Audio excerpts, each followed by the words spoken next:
my buddy Chris, who's gonna go over some things that we're gonna do today with the trailer frame. We did the POR 15 treatments and paint that you could see earlier in the video. Chris, what are we gonna do today? Well, we're gonna patch up some of the, we're gonna take the welder and get some of these side stiffeners repaired, repair the back bumper, and add a little bit more structure here for the rear of the camper. Bring out another stiffener and then get our frame set. We're going to drop some insulation inside the framing and then top it off with the plywood floor. And once that's in, we'll work from there. Then the next step will be getting it sealed underneath and eventually get the shell back on top of this thing. All right, sounds good. What did we end up using for, we're going to use for insulation? So we got a rigid foam board, and what we did was we got a 3/4 inch, and since we're going to make our frame with 2x and lay them on their side. Pressure treated. Yeah, pressure treated. So we're going to double up the rigid foam so that it's the same thickness as the 2x, and then that way it'll get sandwiched between that and the plywood. What's the thickness of that? The thickness of the foam? So that's 3/4. So we're going to use 2 layers of 3/4 foam, get it in there, and then we'll take care of sealing everything underneath. Once it's all put together, get a good spray all the way through underneath and seal it. And we're going to make some small little plywood brackets out of pressure treated to help hold it in from the bottom as well to make sure it doesn't go anywhere during any travel. So we got some cleaning up to do and get the welder out. Yep. You'll see some of that later, and then we're going to frame out the frame rails with some 2x4 over there. Pressure treated. Pressure treated 2x4. All right. Very good.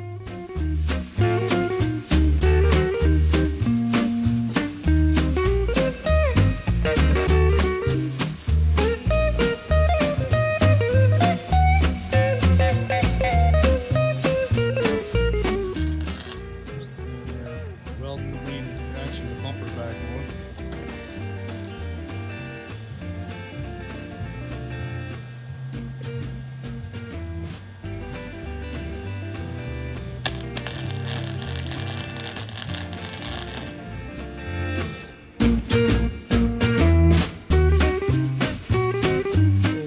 How you doing? I just wanted to give you an update. Yesterday, my buddy Chris was here, and we talked about doing the welds.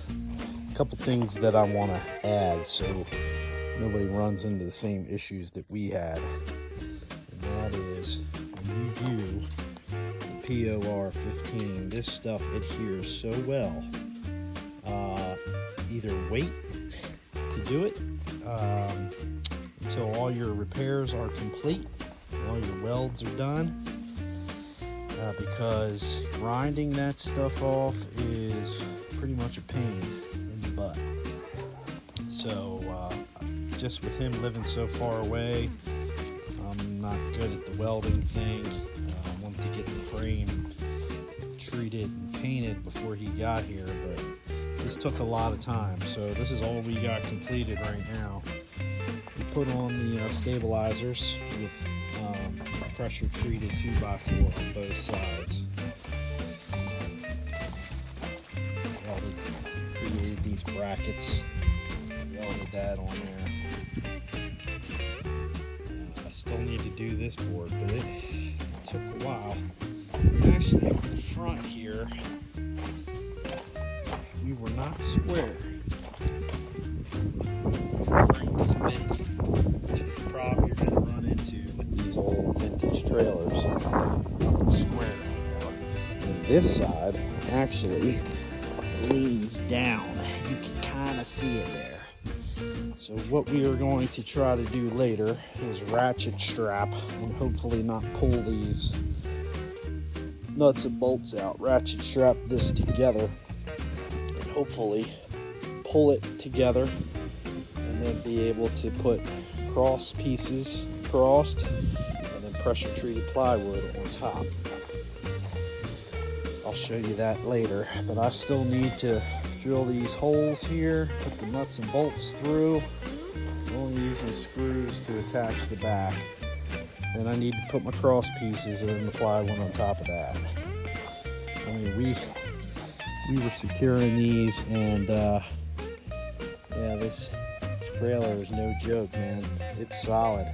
So I just wanted to give you an update. If you have the opportunity to do the welds first, do that before you do the POR 15. But because of our time, this is what we have.